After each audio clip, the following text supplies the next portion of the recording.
I think we'll just try to take whatever we can from this game, and you can only look forward from here. So I think to dwell on it would be a mistake, and so I think just to take what we can from this and then just head into the next game.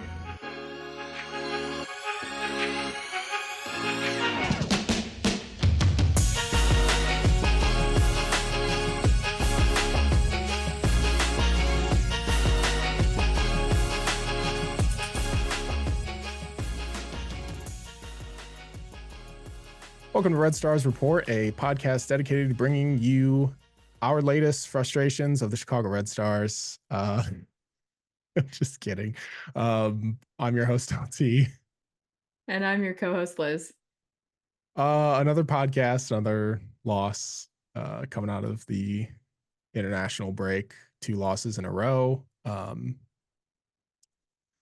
It hurts me so. It's frustrating.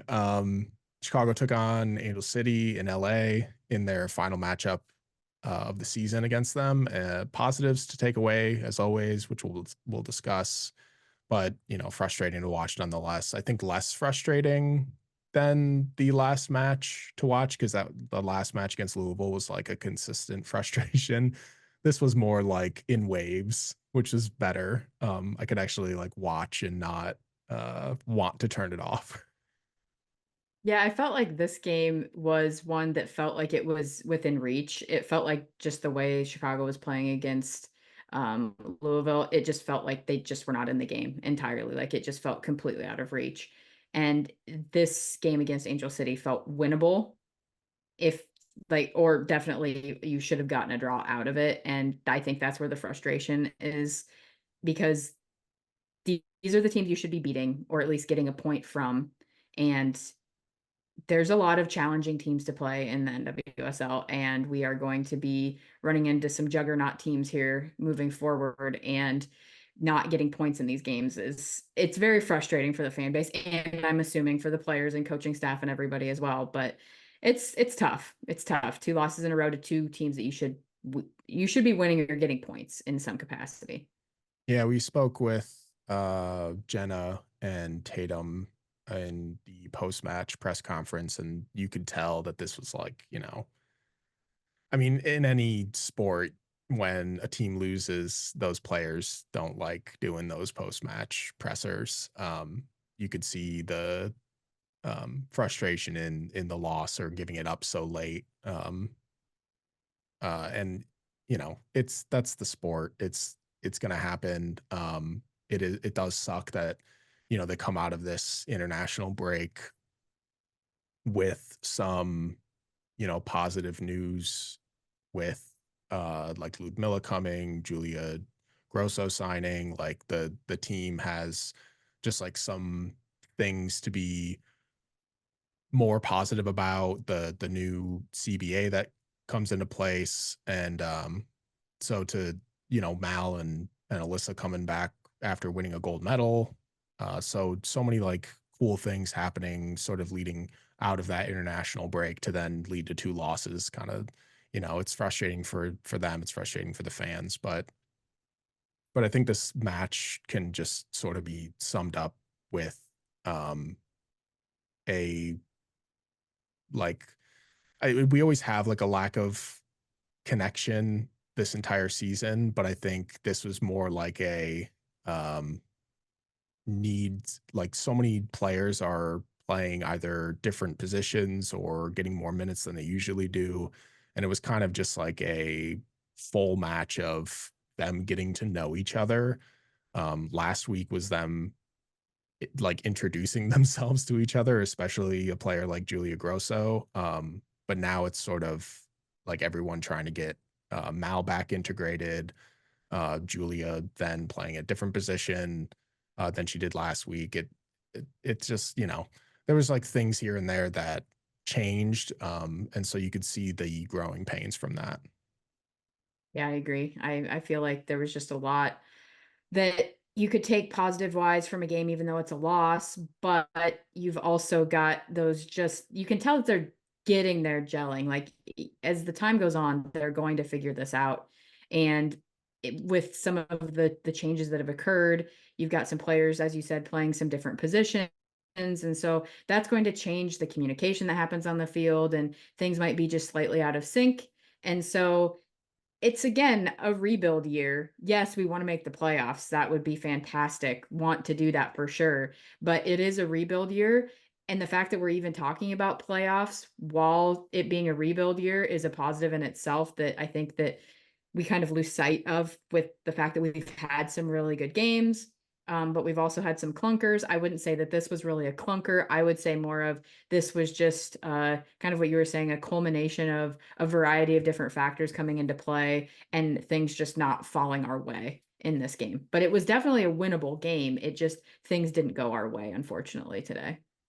And you're right about the like just sort of gelling, like Mal coming back after the Olympics. An illness kept her out of that Louisville match. She played, like, I think it was like 57 minutes, somewhere around there. She didn't make too much of a showing or a huge impact, but was definitely more so in a distribution role.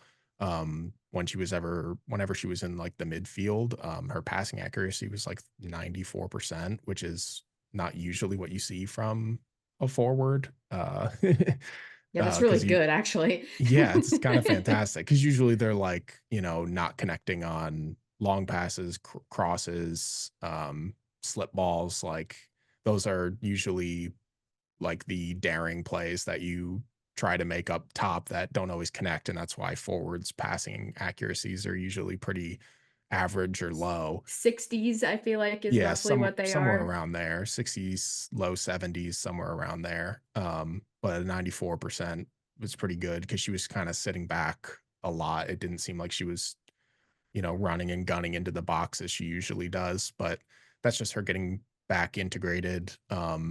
Her connections with Julia Grosso, along with Grosso's connections with Mies, I thought were fantastic. Like with both of them, they played some great like two-woman games down the sidelines, which was, different than we usually see. We don't tend to see those little touch passes back and forth between players on that sideline. And even Tatum was kind of getting involved, playing up higher than she usually does, even made like a couple of runs down the middle of the field herself. It seemed like a lot more positives in the attack, even though there were still only 13 shots and 2 or 3 were on goal. Still not fantastic. The passing accuracy still wasn't fantastic. The possession's still bad, um, but it's nice to see new players come in and sort of you can see the essence of good connections with the players that that they're going to be playing with for a while, especially between Grosso and then Mal and Mies, who seem to be big parts of the future on that forward and midfield lines. Yeah, I agree. It was nice to see the outside backs get upfield. Cameron Bogolski was also getting up the field and making overlapping runs at times. It was really nice to see that. Yeah, it felt like Grosso has changed the game since she's been here. Like, she has created a lot more connection, it feels like. And I feel like it's just going to continue to grow. And so I almost made a joke. I almost said Grosso, but anyway. You're welcome. And so but it was really good to see with that, like, Jamise Joseph is really progressing this year. Obviously, this is her rookie season. And now that she's been getting some starts, you can tell that she's getting even more confidence. And it's really good to see. She's got a heck of a motor on her. I love to see it. Hopefully Mal is going to get back to 100% soon, because you could tell that she just didn't have the gas in the tank to push and press like she normally does, and like run onto the balls that are coming over the top and things like that. But again, if she sits back and is a distributor, she's an excellent passer. As you were saying, the passing percentage, It's just that Grosso's kind of doing that too. So we need somebody to be there to run onto the balls. And I also, with the shots, I noticed that there are so many times, in my opinion, that we're getting the ball like right outside the 18 and we're just not pulling the trigger to shoot the ball. We'd rather kind of like try to make that extra pass into the box and then it gets knocked out or like it's defended really well. Sometimes it's okay to just launch it. Like things can happen. In my opinion, Haracic is not like the greatest goalie, so sometimes just shooting is not like getting shots on goal is not the worst thing because if there's a bobble, if there's a deflection, if there's whatever, I thought that there were several times in this game that we could have taken some opportunities and we just didn't. But I think that that is again growing and trying to figure it out because I think there's a lot of times that you think your teammate's open, so maybe you don't want to not pass them the ball. And then there's also times I feel like we did shoot it when we shouldn't have, when we should have passed. I think it's just still figuring that out with your teammates. And it'll come with time because again, we're kind of in with all of the changes that have occurred in another like flux where there's now people that aren't used to playing together again. It's kind of like the beginning of the season, but now we're kind of doing it again. The missed opportunities is something that we've talked about all season. Jenna Bike missed a golden opportunity, and she spoke about it after the match. I'm just disappointed in myself. I have to, put that one away that's in front of goal, but I don't know. Can't like Tatum said, can't like dwell too much on it, but yeah, that one's gonna be a hard one for me. Things happen like that. It's hard to watch, and I'm sure it's frustrating for her, but I thought she's played well on that right side all season. She's been a little inconsistent. Her passing accuracy this match was a little lopsided. She only connected on eight passes out of 20, so that's like 40%. But the ball really wasn't going over there all too often. And if it was, she was kind of playing in tight corners with the way those defenders were pressing up against her, and she was always just trying to get the ball out back to someone like B or Jamise, and it wasn't working out. That's why a lot of the Red Stars attack was going down that left side, um, mostly through the distribution of Tatum and Julia Grosso, because I still have no I don't like calling them by either of their last names. I don't like saying Grosso and I don't like saying Bianchi as just like individuals. And so now I, anyway, It's hard. I've just got become accustomed to it now because it's whatever. But it's yeah, easy it's when it's just one person on the field, and right. I can, like, when Julia Gross is on the field, I can just say Julia and everyone knows what I'm talking about. But then you throw Bianchi out there as well, and now I really just need to get into the habit of the last names, because it's going to get confusing. But yeah, the stuff going forward was an issue. It tends to be. I think, like you said, this season has always been a rebuild season, and there's been times where it's been nice to have it feel like it isn't. But even like within the season, it's not like previous rebuilds where you kind of gut the team, you sit there and play with who you have and then try to get better in the off season. They had a very good off season this past off season. They've added pieces during the season, and they have a lot of money and a lot of space to spend on players in this upcoming off season. So it's a different rebuild.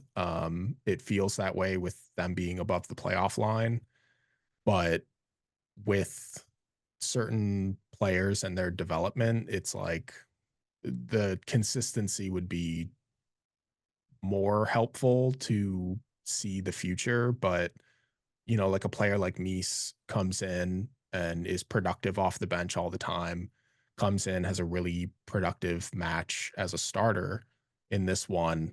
But you just kind of don't know her future when Ludmilla shows up, whenever that's going to be. Are they going to just move Mies to the right side? Are they going to bench her for Ludmilla? Like, I don't know what that entails, but she's at least a player who's developing that is going to be a part of the future of this club for the next few years.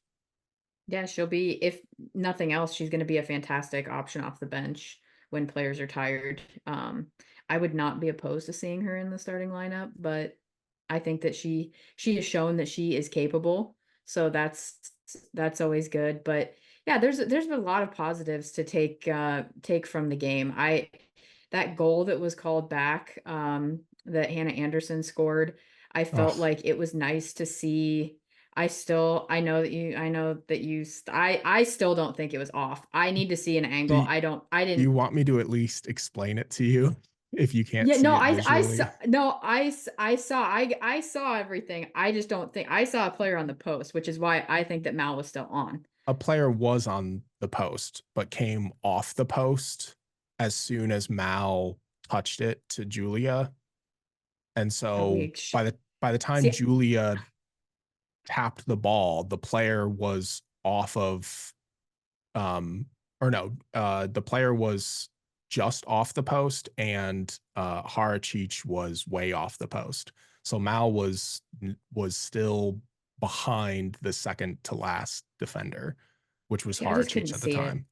Yeah, I just could not see it, but I believe you. I don't trust my eyes, so Yeah, it it was didn't frustrating. matter. It didn't matter about the player on the post, whether they were standing on the end line or not. It mattered where Harachich was, and Harachich was way ahead of Mal by the time Well, the ball was touched by Julia. So I was uh, going to complain because I hate corners like that. I do And then too. I thought they scored. So then I wasn't going to complain. And then they did it. What happened is exactly why I hate corners like that. Yeah, And it felt like we kept doing that. Like on set pieces, we were doing that same thing. It's like, okay, this isn't now, it's not surprising now. Stop doing this. Like, I don't get the extra touches. And it's like, well, you're trying to make a better angle. Like, really, 3 feet is that much? To me, it's not that big of a deal. I don't get it. sure. To me, it's a timing thing. I get it too. But I'm just not a fan of those sort of plays. Like, if you want Grosso to touch the ball, then have Grosso take it. If you want Mal to take it, then have Mal take it. Like, we just essentially gave up an opportunity to get the ball in the box a couple times, it felt like, because we were doing things like that. But I get it. You're trying to mix it up, but you just need to make sure that it's going to work. The positive that came, well, first of all, frustration that Hannah Anderson got her first goal of her career taken away. I hate Yes. that. That sucks. I She was was so very upset. happy. I was so happy, especially after she signed her contract extension, which we'll talk about later. But that was an awesome goal, just like hitting it down with her chest, not getting her hands on it to because Or that's what not doing my anything fear stupid. was. Like, that's the thing. You see so many people like that. We're just talking about Jenna and missing it and whatever. You see so many people try to like kick it and then they Hmm. kick it over the goal or out of bounds, whatever. Just get your body on it. Like Yeah, any part of your body, minus your hands, any part of your body, and just like run it into the goal, which is what she did. yeah, it So was smart. great. The only positive that really came from that was because the Red Stars kept setting up in that formation for a short corner. Um, the Angel City seemed to be thrown off when it looked like Mal was gonna do a short corner to Julia again, but she hit it all the way to outside the 18 and hit it to Kuika. And then Kuika just sends in an absolute dime to B, who just on the volley hits it with her left foot before it even touches the ground and gets her first goal of her career. So, you know, you win some, you lose some, and right there it was B that got to to have her her big celebration for her first career goal instead of Hannah. But Hannah will get hers eventually. But go B. Yeah, Hannah will get hers for sure. She just kind of is one of those players that even though she plays center back, she has a nose for the goal on those type of plays. B has been itching to get one too. You can see Absolutely. it, and she that was a no doubt about it goal. Like it was, there was no question. She got her hips over it perfectly. No, she wasn't going to kick it over the top of the goal. It was perfect. It was really good, and I love seeing the rookies celebrate because it's so much fun. Yeah. And that at that point I was like, okay, back in this after giving up the early goal. Okay, let's get to it. Let's get back into it. And then it kind of just felt like we just weren't there. But on the positive side, the rookies, I think like obviously Hannah's goal was taken away, but I feel like the rookies just had a pretty solid game across the board.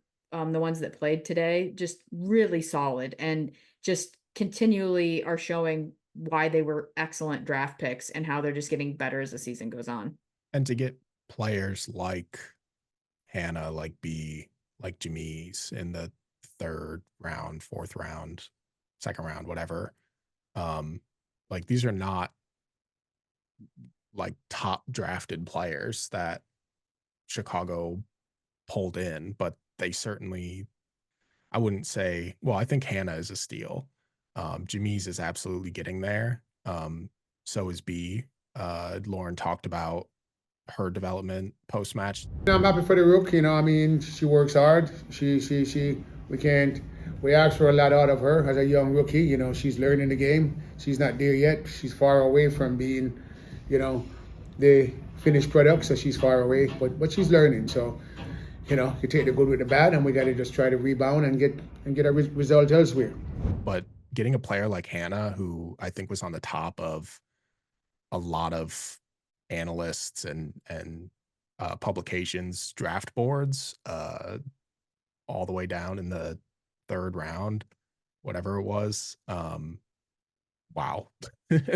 Like We'll take it. That's a steal. That's awesome. And the club is, I'm sure, thrilled. The front office, the players, to have a player like her just come in, especially with her being one of the last picks that the club will ever make in a draft, and not have to go through a bidding war to get a player like that anymore.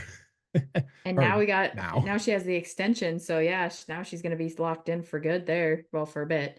But yeah, it's good. It's good to know. And it's unfortunate, obviously, that Sam Staub is out for the year, because it would have been really, really excellent for her to play alongside Sam for an entire season and learn from her. But Queek is not a bad choice back there. I still would No. prefer Carrie Riccaro to be back in that role, but Queka is so solid back there.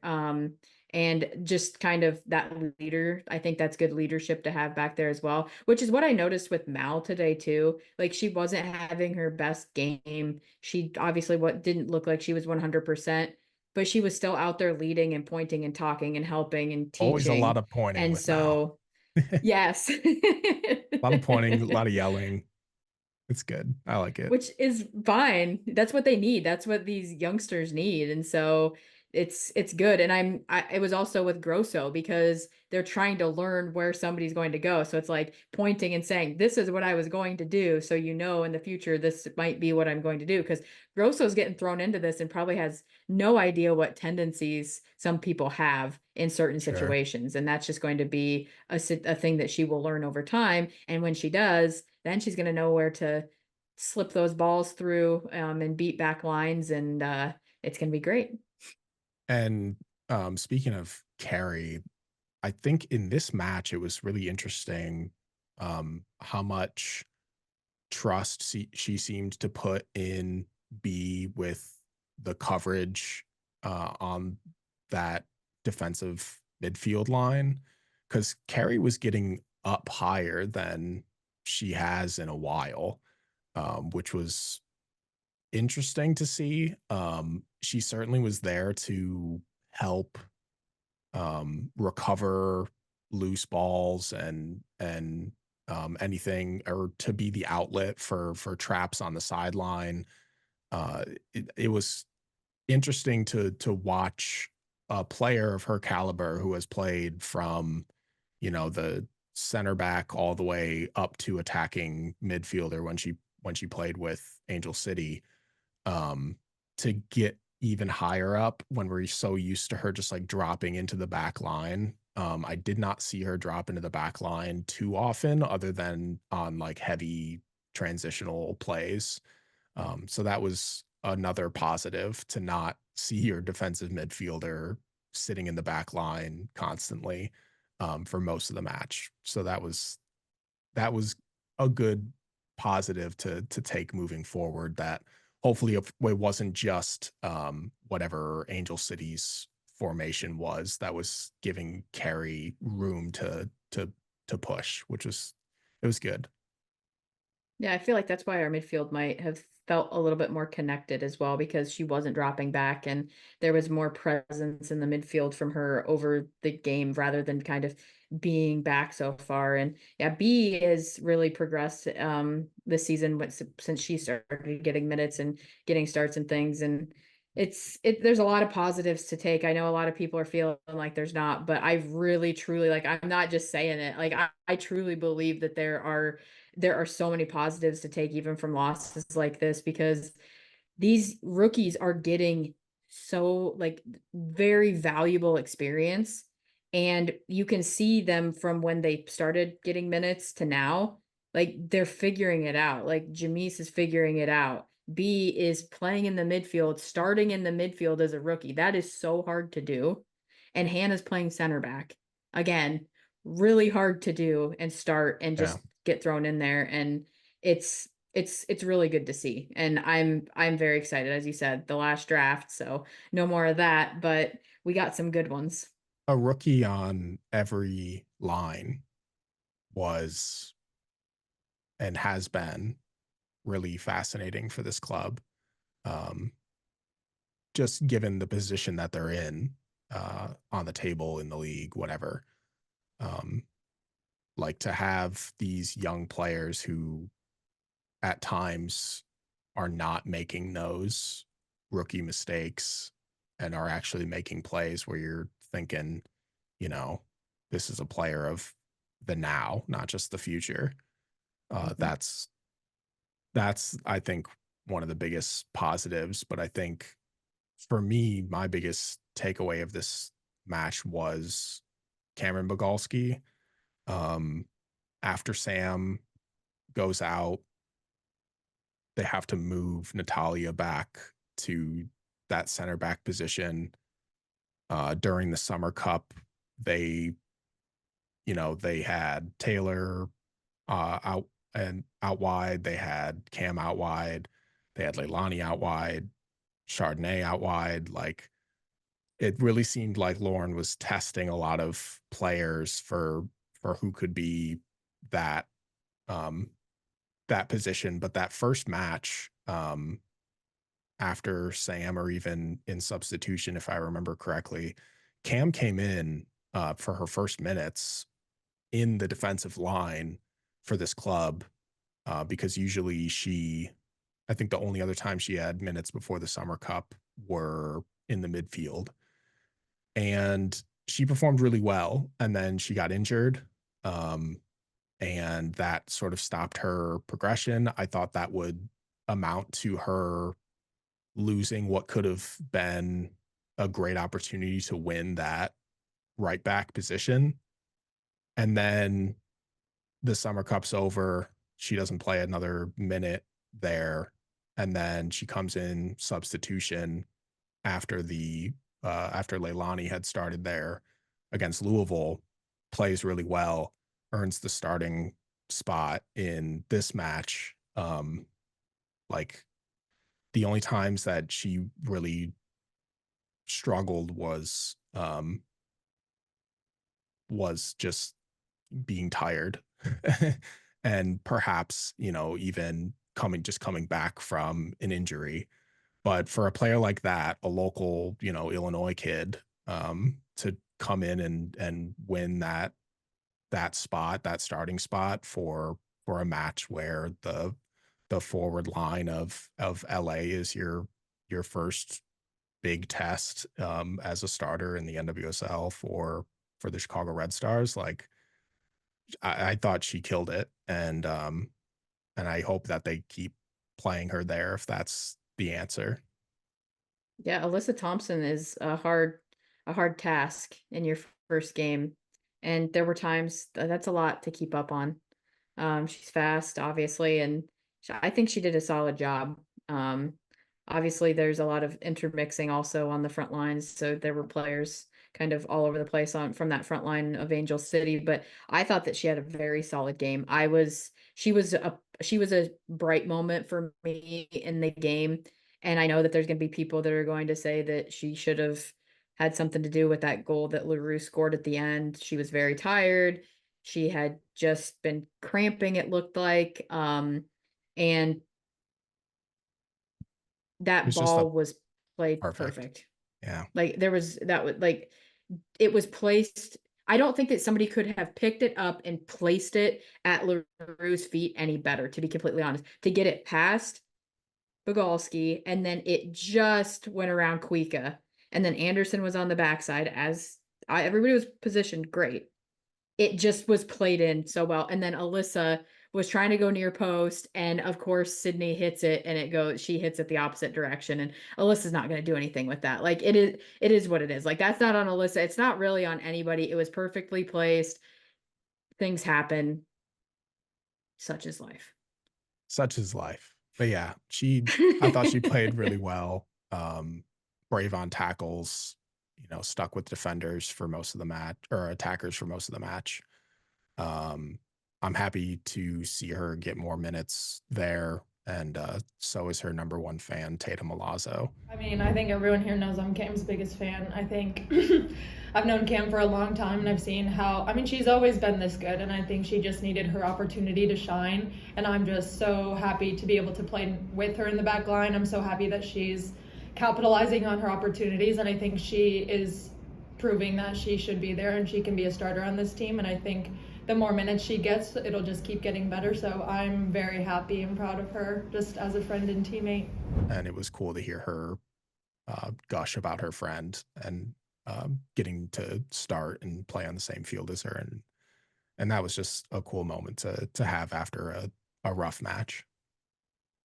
Yeah, I think having somebody that you're comfortable with too, like Bogalski's got this whole, like, this is your first start with the team, and you've got a friendly face on the back line with you. So that's always good. That will give you a little bit of confidence. Yeah, when she first arrived, it was nice to see that she was coming in the same year that Sam was coming in from Washington, both of them coming over from the same club that they've played with for the last few years together.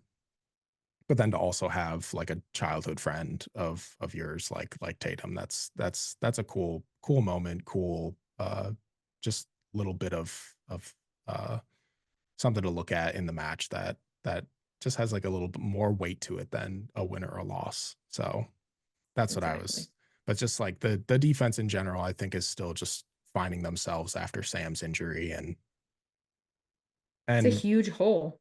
It is, because no one's going to be Sam.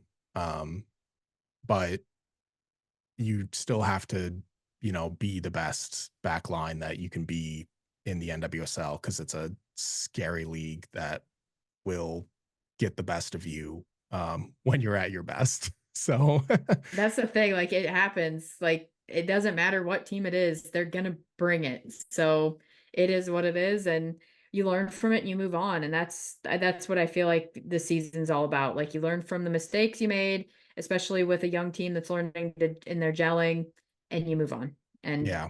Yeah. And it still is a very young team with not like a tremendous amount of experience in their depth.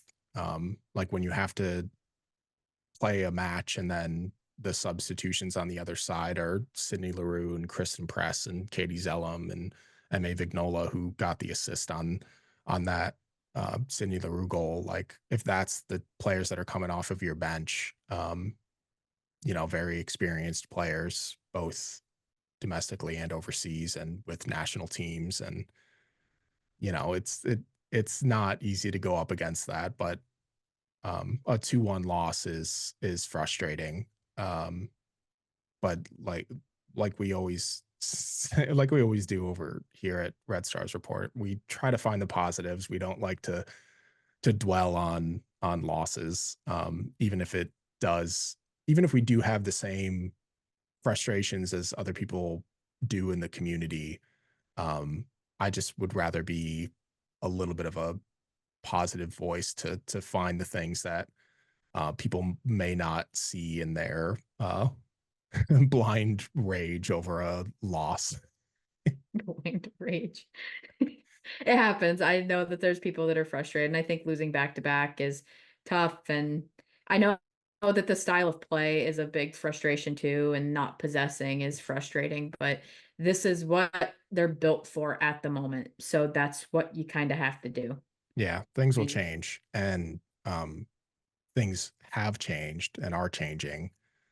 The first, I'm going to go a little out of order from when things actually happened, but I think the biggest news that came out this week was Penelope Hocking, forward 2023 7th overall draft pick for the Chicago Red Stars, traded to Bay FC upon her request to be traded.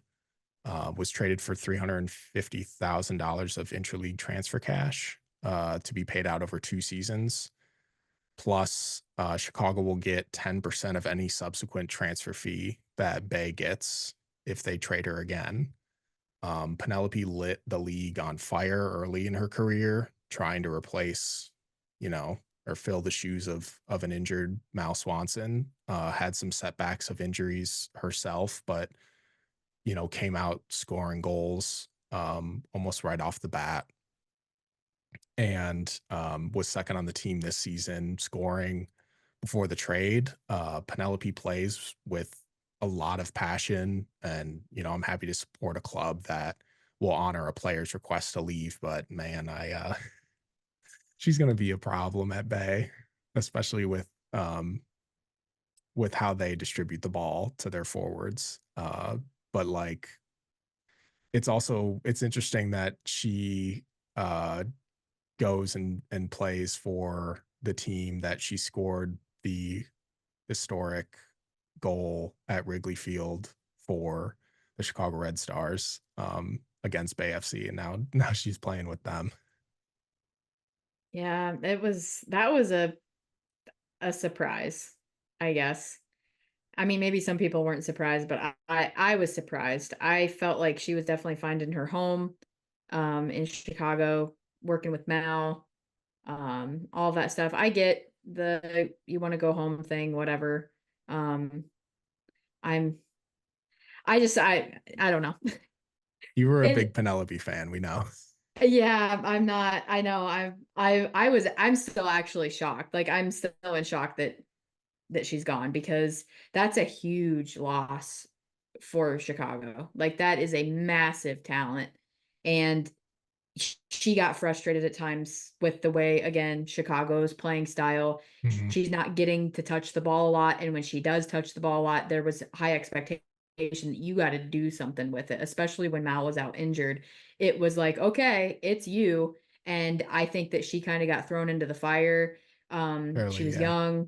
And yeah, there was a lot of expectations put on her because, as you said, she was very, very good when she started playing for Chicago. And I just sit there and I'm like, oh man, what could have been with her staying? But again, I hope she's happy. This is what she wants, and she's gonna be. Bay got really, really good in this window, and I kind of hate it. Yeah, I don't ever want to put words in players' mouths or their decisions, or guess like what their decisions were, but I would just say, like, for myself, like there could have been like a little bit of writing on the wall when it came to Ludmilla coming in. Julia comes in and essentially played like Penelope loves to play up top and not on the wings. Like she's said as much in the past. She likes playing in the center of the field, and like Julia coming in and kind of occupying that spot. Ludmilla signing, most likely going to occupy that spot next to Mal. The club really is high on Jamise. And it I don't know if I'm not gonna, say that any of those factored into her leaving. It could very well just be that she wanted to go play for Bay and be home and closer to her family. But, that who knows if she could have developed quick enough to maintain her starting role here. Um, we knew she had the potential, being, the goals she scored last year, the goals she had scored this year, being second behind Mal. Um, and now the team just keeps bringing in more and more attacking players, and it's like I don't know what her future would have been with this club. I hope that she would have developed enough to maintain being a starter. Um, but it's just so uncertain what that forward line kind of looks like uh, moving forward with Chicago. And now that she's gone, it's a little more clear, but it's still pretty unclear who's going to be playing up top. And what the formation is going to be, who knows? We might have a complete formation change, diamond midfield. Of of who knows? Like that's the thing. It with the way that they're utilizing Grosso, it's a little different than what I expected. So I'm curious to see what's going to happen once all the pieces are able to play together. Now that the signings have occurred. So yeah, as you said, it could be that Penelope was kind of told that, hey, this is kind of our plan. So you need to X, Y, and Z need to happen. And maybe she's like, you know what? I would rather just go to Chicago or not Chicago, Bay. And that's where I'm from. This is what I want to do. And it's okay. I'm kind of a negative Nelly, I guess, and probably in the minority of well, I want to go play at home. Okay, fine. Fair. But like, not everybody can do that. Like that's where I know I'm very much in the minority with that. And I get like accommodating players. That's not what I'm saying, but not everybody can play at home because a lot of players are from California and from other places. And there's only a certain number of roster spots yeah, I just thought that she was really finding her groove in Chicago, and it was Yeah. nice to have a player that could keep up with Mal.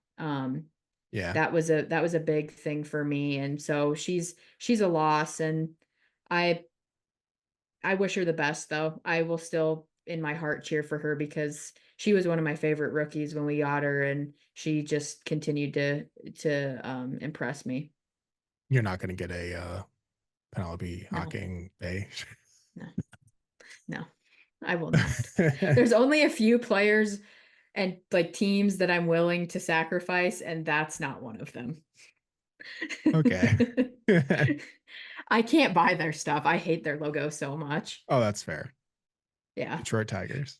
Yeah, they're the Detroit Tigers of the Bay. So to replace Penelope's spot on the 26-player roster, the Chicago Red Stars signed forward and Moroccan International Rosella Ayane for the remainder of the 2024 season on loan from Tottenham Hotspurs of the Women's Super League over in England. People may remember her as the player who sent Morocco to the World Cup on a PK without even realizing it until she turned around and all of her teammates were celebrating. And she was like looking around, like wondering why the crowd was going crazy. And she had just won the game for them and they were going to the World Cup. It doesn't, have too much, or she doesn't have too much production over in England. Nothing really like super jumps out to me in the limited stats and video stuff that I had looked at and reviewed. I'm not sure that she'll add to the club immediately when she arrives. Definitely, I think more of an experience the NWSL, experience America for a few months to see what's what over here in this league. Maybe find a couple of minutes, but with Ludmilla coming, Mies is on the rise. I'm not sure a starting role is in her future. That forward line kind of gets mixed up a lot, so she might find some minutes here and there before the end of the season. But I don't know if this is like a test to see if they'll sign her for longer once or once she becomes available outside of a loan, or maybe extend her loan. We're just gonna have to see how they utilize her. Like, I don't know if this is gonna be like a Chelsea Dauber situation where she never plays. I don't know if this is gonna be like a Sandra Stark situation where she just suddenly is in the starting lineup and is a little bit of a shock. It feels very Sandra Starkey to me. Yeah, when Sandra Starkey came into the league, it was like, is she gonna play? And then she was the starter, and it was a ride. It was something. It was a ride, but she's the reason that we signed Maxi Rawl, which was kind of cool. I It know. sucks I that wish she's been Maxi was injured. not hurt. I know. Yeah, I wish Maxi wasn't hurt. Yeah, it's unfortunate, But so yeah. So what do you think of the signing overall? That's what we did at the deadline. That's it. We got rid of Penelope for a ton of money, by the way. Yeah. Basically like almost eliminating the amount of money that they spent on Ludmilla. So yeah, I think it was 50K is left for Ludmilla, and that's Yeah. all we have to pay, I think is what I read. yeah, so that's Which is I don't know how mean, that works they wanted entirely her. because they Well, and the thing paid is it might cover it. well, they paid right because it was intra-league money. So Mhm. it Well, was and then the to spend 10%. overseas. Oh yeah. I don't know if Bay is ever gonna trade But if they do. Penelope, but if they do, and the way that this league is progressing and the way that money keeps climbing and climbing when it comes to contracts and transfer fees, by the time Bay, if they ever decide to transfer Penelope even overseas, and if she plays well and garners a ton of money, that could play very well into the Red Stars' hands. I have no idea how they made that deal. I've never seen a contract like that Neither before, have but I. I might be very incorrect. But to me, it was one of the first ones that's written like that. But again, this new CBA and all of this stuff are bringing in a lot of things from that you see in other professional sports leagues. This being one of them, with the 10% of any future trade things, money, words. I'm not using the right words, but everybody knows what I mean. But yeah, I'm excited, and I think that moving forward we're going to see a lot more deals like this as well. So Sure. Do you think I don't know. Chicago will in the future bring in more loaned players? Because they haven't really had anybody play with them on loan for a while. Minus Chelsea Dauber. She wasn't even a loan. Was They it? just Was signed her and was then they Sarah loaned her Lubert? away. Was Sarah No, Lubert alone? they bought her. I don't know if they loaned. No, because they had her and they loaned her to Club America and then extended her loan and then brought her back when her loan was over, and then they permanently transferred her back to Club America after her run here. Yeah, they would be the only ones, and then Sandra Stark, of course. Which was also just a signing, I think. Oh, was it really? Was Oh, she she was the weird one where she played with a team, and then she got traded, but then While she the was team that she was but then they loaned her to Chicago. It was so weird. That was Let's bizarre. forget about that era. That was bizarre. an interesting era. But yeah, I don't know. I'm excited. I'm hoping that we can see kind of what the future has to offer here with some of these players. Do I need to get a Moroccan flag?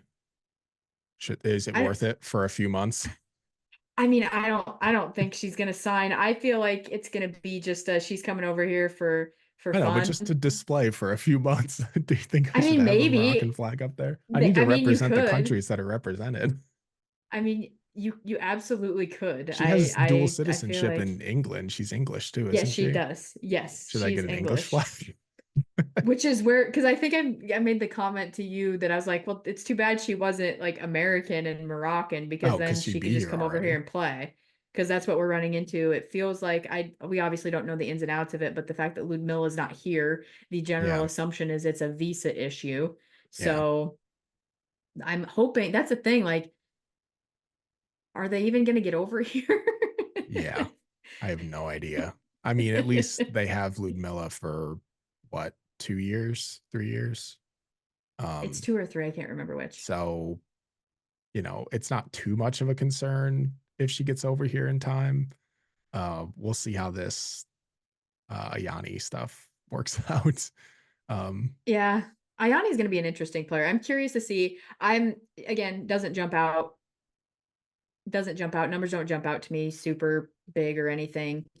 I wasn't impressed with the passing accuracy I saw, because that was the first thing I looked at, Sure. because I was like, Forward though, we yeah, mentioned that. but I'm just like, it's not great. But again, it's a forward, so whatever. But I don't know. If you're not getting a ton of minutes at Tottenham, I don't know what that is going to look like for Chicago. And who knows, maybe this is going to be where she finds herself and she's going to be Could be. fantastic. So you never know. Yeah, we'll find out.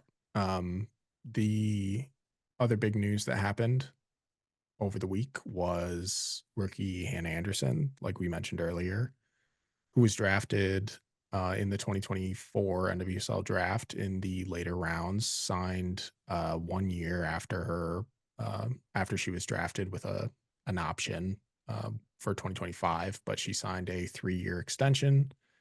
So well deserved. Her leadership, her growth, it's just been awesome to watch. I'm super happy to see this club rewarding a rookie for their hard work.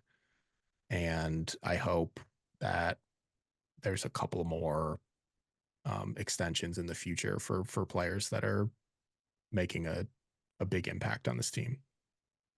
I think it's one of those things that hangs over your head a little bit too. If you're a player that's on your last year, you're trying to either you're trying to impress because you want either the team to sign you back, or you're trying to get somebody else to sign you. And so you're like almost pushing too much.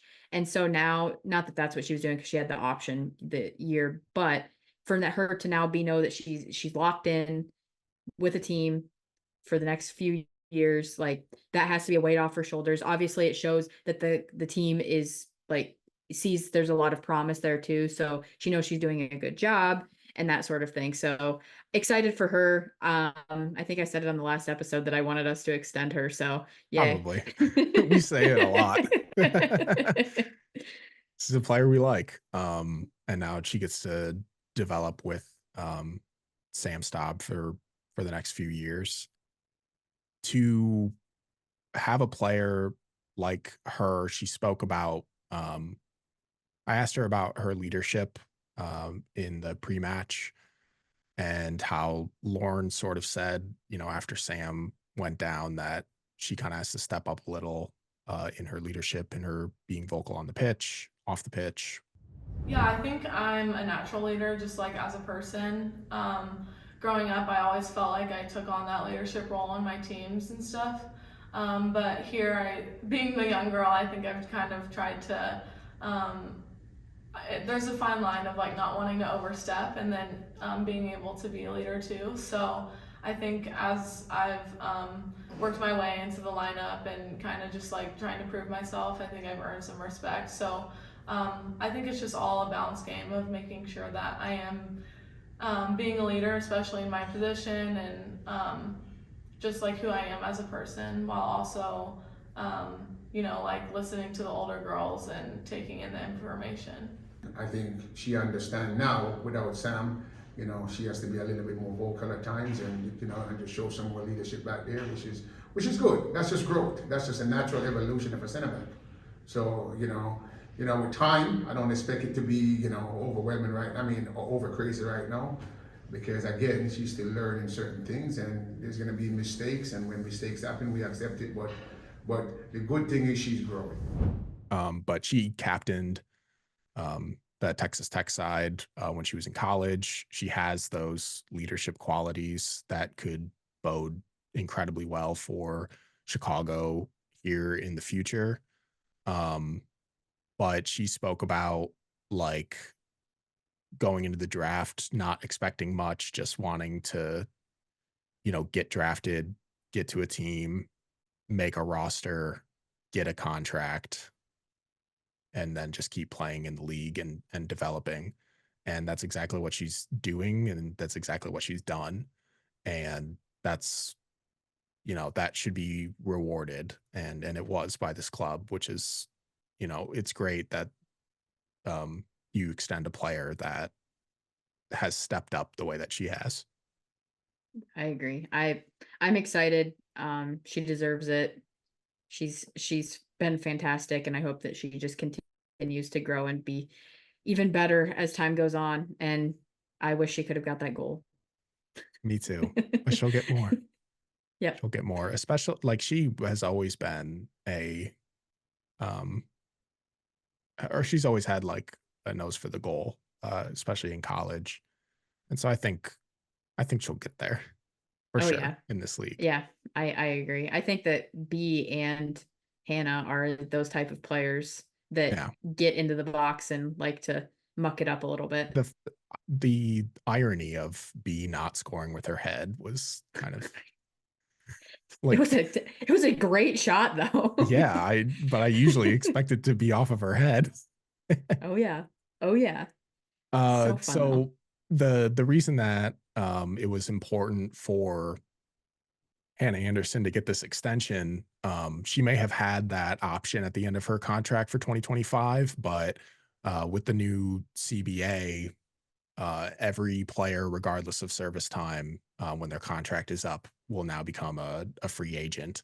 And the Chicago Red Stars, at the deadline, transfer window passes, deadline for picking up those players' options pass on contracts that are expiring in 2025.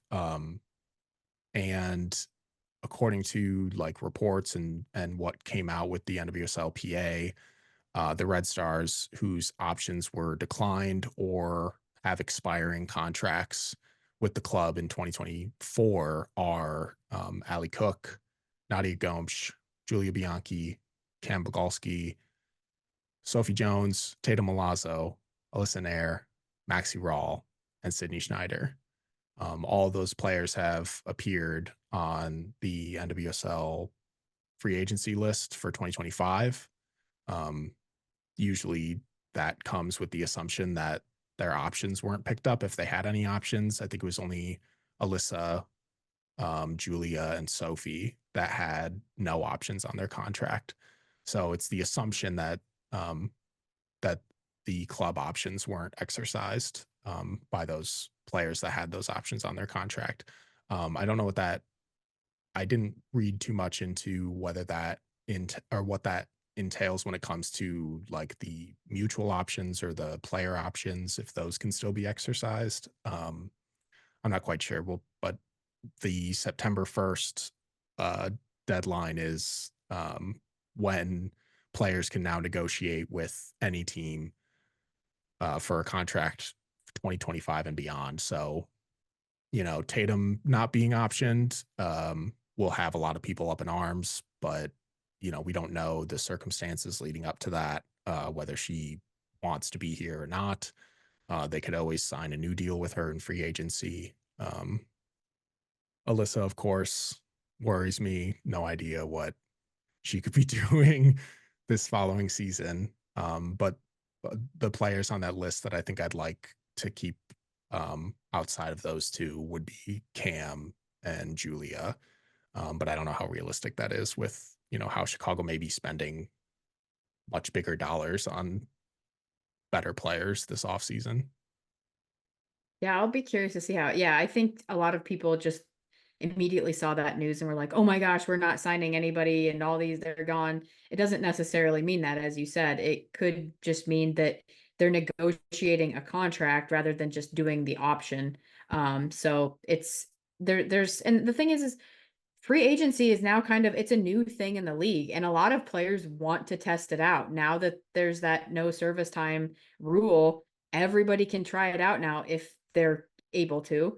And so why not? Why not see who's going to offer you something? You might get some crazy deal. And I mean, Hawking just got traded for a boatload of money.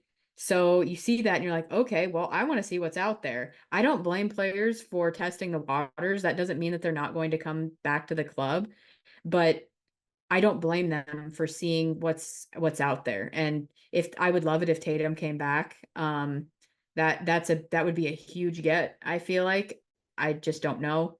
I agree with you on the list that you named off. I will also be very curious to see what Alyssa does. I feel like she's not going to retire. No, I don't think so either. So I feel like she's going to come back. I'm hoping she comes back. But again, test the waters. I don't blame them at all. Yeah, I think there's like this club, we go through this every year when it comes to either the max or the mass exodus that we usually have come accustomed to with Chicago, whether that be through trades or this new free agency. But I think this is a little different. I think obviously like players come into this club, they bring fans with them from the colleges that they played at. They bring fans with them from other clubs that they had played at or countries that they're from. And it's hard to watch players leave, but there's 26 players on this roster right now, 29 if you count the 2 season-ending injuries plus the D45 with Maxi Rawl. And you're not going to keep all 29 of these players, especially with the way the league is changing, with free agency being a thing and the amount of players that are now essentially up for grabs for teams to negotiate with. Chicago's not just gonna, get rid of a handful of players and then sign a couple in this offseason when they're trying to develop a championship team. You're gonna see a good portion of this roster gone again. So new players can come in who the club feels will be better fits for Lorne's coaching style or the culture or just, different values for the club overall and how different players are rated. So when players options aren't picked up, there's a few players on this list, maybe even all of them don't come back. It's incredibly possible, but that's the nature of this sport, and we just gotta move on and hope that the players that come in, make this team better. Well, and I think the other flip side of it is, okay, we've got a list of players and there's some that we don't want to part with. Every team has the same exact situation. So there's players on other rosters that you could be like, okay, well, we want that person. Well, you give and take. There has to be give and take with this. You can't just sign and have a 40-player roster. That's not how it works. You have a certain amount of people, but you got to, there's give and take. And there's a couple players on that list that I would not be opposed to reaching out. I would not be mad if Lorne went right up to Claire Emsley after the game and said, "Hey, do you want to come to Chicago?" Right? Because she is so good. Yeah. I feel like she's also very good against Chicago all the time. Like sometimes she has some off games and she plays well against us all the time. Well, who says that'll be beneficial to us? Maybe she'll be her absolute worst if she's actually She playing could for be. us. She could be, but I like her game. I think that she's good. too. But again, that's another scares player me. that like you see that but again, it's just an example of like, yeah, we could lose and we will definitely lose some people. Like I think we're going to lose people to them not coming back based on these players that we didn't exercise their option. I think that there's players that are possibly could get cut because that's an option. I think there's going to be trades that are going to happen, of course. I think that you could see a turnover of half the roster, if not more, because of all of the changes with the CBA now. And I think that you're going to see that across the league. And it's going to be another wild ride of an off season, but this trade window felt like it was crazy in itself with all of Yeah. the moving and shaking in the league. So, and I know Chicago didn't make a ton of moves, but I felt like that Hocking move, yes, it was losing a player. That was a huge change because there was a large exchange of money for a really talented player. So now it's like, okay, this is what the league's turning into.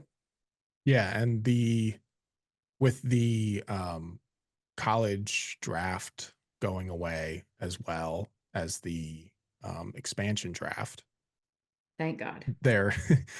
there's going to be an influx of players from college coming into this league. There's going to be an even bigger increase of players overseas coming into this league. And with the more and more the more and more talent comes in, the higher the floor becomes for talent level and skill sets in this league. And, you know, gone will be the days of, filling a 26 player roster with the bottom of your roster being players that, you know, like could barely make a professional team out of college or signed as national team replacements and then uh prove themselves later or have to go overseas or and then come back to the NWSL or just like there's so many factors that come into who the bottom of these rosters are and the the more this league changes with this new CBA and everything, the more stacked the bottom of those rosters are going to become because you're going to get players leaving college earlier to sign with the NWSL to not have to go through the draft process. And you're going to have even more talented players wanting to play in the NWSL instead of going overseas. And even just players that have never played in America wanting to come here. So it's all changing and it's all for the better. Yeah, I agree. I think the league's going to get even more competitive. I think you're definitely going to see more players from Europe interested in coming over because I think that guaranteed contract situation, the trade thing, were huge barriers for a lot of them wanting to come over here. And now that that's gone, and good riddance to the expansion draft because that was awful. And I'm excited. I'm curious with the college players how it's going to play out. Again, I said this last episode. I'm curious when coaches can start talking to players Right. and how that all works. And I'm wondering if players will come out earlier or if they'll stay with the deal of like, I'm going to stay and play in college for 4 years and you're going to make me a deal that I'm going to, after that, I can sign with you type of thing. Like, Or I don't know yeah. if you'll see that. Or a team will go to a 17-year-old and say, hey, you go to college, but you'll sign with us in 4 years and we'll give you a shit ton of money. Yeah.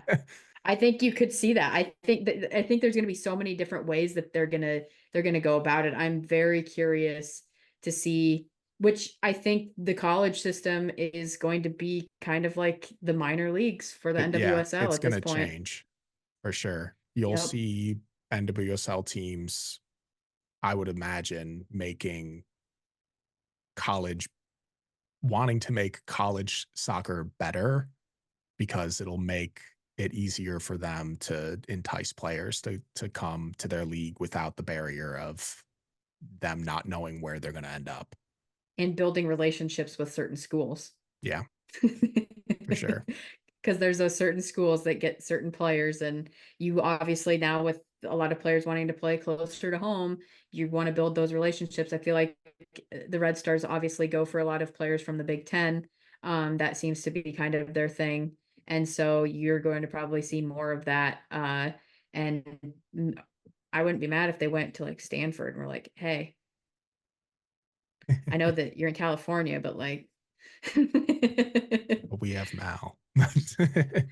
right? Yeah, we have Mal. So we have Sam Staub and we have Mal. You know who they are?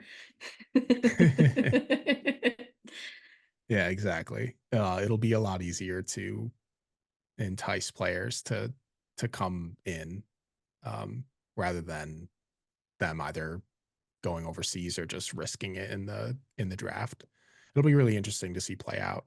Um, let's move on to something that people want us to talk more about, and that's our next opponents. Yay. So Can't here wait you to talk go. about Brazil's national team. So here you go. Help us, save us. Orlando may kill us, as they have killed almost everybody in the league at this point. Barbara Banda is a monster. Their defense with Abello, Strom, Sams, and now Pickett scare me to death. Midfield, Angelina, who scored a brace, I think, this weekend. At the time of this recording, Mo's there, Marta's there. Morehouse just got called up to the England national team. They're just a different team than when we played them last, and that was a draw. And now they're even better. They're on a what is it now, like 18 in a I don't row even or know. something? I I don't know have what it no is. idea. They're very good. We They're, also don't play well at home on top of that. that is so So true. that is also another part of that. That being said, we like to focus on being positive here. There could be a lot of things that could happen. Mal could be healthy, 100%, ready to go. And More time with her and we could Grosso. have, yep, Grosso. You've maybe Ludmilla magically shows up and transports here and gets thrown into the starting lineup because she's like, I want to play against my Brazilian friends. Right. But I personally, what I would like to see in this game, would be to drop Carrie back to center That'd be back interesting. and pop Kuika out. That would be what I would do to strengthen a little bit that back line. No offense to Bogalski or anything, because I'm saying Tatum would start. But I just don't. That's what I would do. But I don't know. I'll be curious to see what Lauren does. Yeah. I think shoring up the defense may be a necessity because Orlando scores 2 goals per match. What side does Banda play on? I can't remember. I think she or just just plays everywhere in the middle. Okay, she's at the 9. Okay. Yeah. So okay, B. Get on Right. that. Yep. um Our forward line, our attacking, capitalizing on opportunities is going to be important because Orlando also concedes the least amount of goals. They've only conceded 12 this season. They've had 8 clean sheets. They're a very well-disciplined team. They only have 10 fouls per match. But they do have 3 red cards this season, which is kind of nuts. That's hilarious. I don't know how. They have I think it's like the 10th. They're in like 10th or 11th for yellow cards. They barely get yellow cards, but they're number 1 in the league in red cards. They when they're in, they're in. When they foul, they foul. Yeah, I am. Oh man, Sam's is so good. And now that they got Pickett and oof, it's gonna be tough. But that being said, it's possible. That anybody can win in this league on any given It's day. the NWSL. Yeah, I would Anybody not can be win. shocked if we came out and won like 2-1 or something like that. I'd even take a draw. I would take a draw. I would take a draw for sure. I just think it's going to be a with our struggles in the midfield. I feel like that's where they're going to really hit us. So if we could somehow, I know I said move Carrie back on the back line, which I still think that you should do. I think bringing in a Julia Bianchi would be a solid choice And not as to a strengthen. 9. Yes, not as a 9.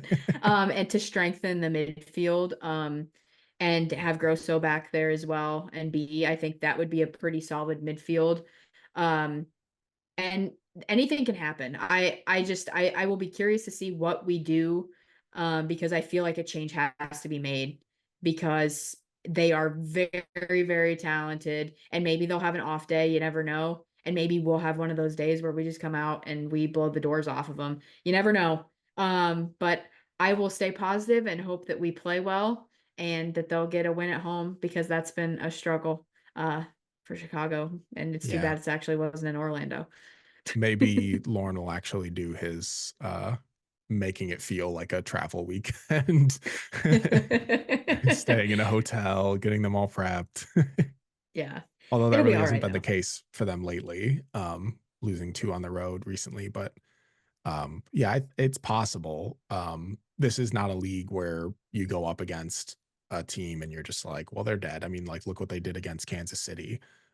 Kansas City's struggling right now, but we came into that match like, well, Kansas City's on a roll. They're going to destroy us. And then look what happened. It was a fantastic match. And they played Yeah. probably the best that they had played all season. So, Well, I mean, Utah beat Portland and yeah, they just beat Portland, I Orlando believe. beat Yeah. Utah 6-0.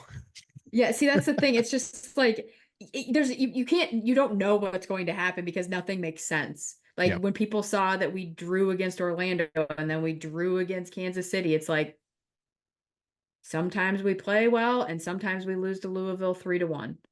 Yep. Frustrating. I but think that was the score. Maybe it wasn't. I was feel like it was 3-1. 3-1. Okay. Yeah. I was making sure I was right. But yeah, it's all right. No matter what, we're here to support them. And Oh, yeah. it's a rebuild. Let's just keep using that as an excuse. We play I well, feel like championship. We play it's poorly, very it's a rebuild. easy. It's very easy as a Cubs fan to sit here and say rebuild over and over and over. Yeah. And a Bears fan. And a Bears fan. Yeah. Oh, jeez. Chicago sports right now. I know. So interesting. And a Blackhawks fan. And a Blackhawks fan. They are absolutely in a rebuild. They are, yes. They are Minus sure Connor Bedard. in a rebuild. Yeah. But so yeah, there you go. We talked about the upcoming match in a little more detail than we usually do. Definitely went over on the record time that I usually like to aim for, but that's all right too. Anything for the listeners. But with that, I'll wrap things up for this week, and you can find us on Apple Podcasts, Spotify, and YouTube. Make sure you're subscribed to us on all those platforms to know when our next episodes go up. Make sure that you're also following us at Red Stars Report on our social media channels. We'll, keep you up to date on all the latest news with the Chicago Red Stars. Don't forget to join our Discord with the link in the description. Amazing community. I can't, stress it enough that if you're not a part of that, you should be. Even if you want to just sit there and read the comments and not actually type anything and contribute, that's totally fine. We have some characters in there and some really fun discussions. We'll keep you up to date on the status of Ludmila and Ayane as their visas seems to be in some sort of approval process as of this recording. But the next match will be at home, SeatGeek. I'll be up in that press box looking down on all of you in thankfully not the blazing sun because it's a little bit later in the day. But yeah, with that, we'll see you next week for another Red Stars Report.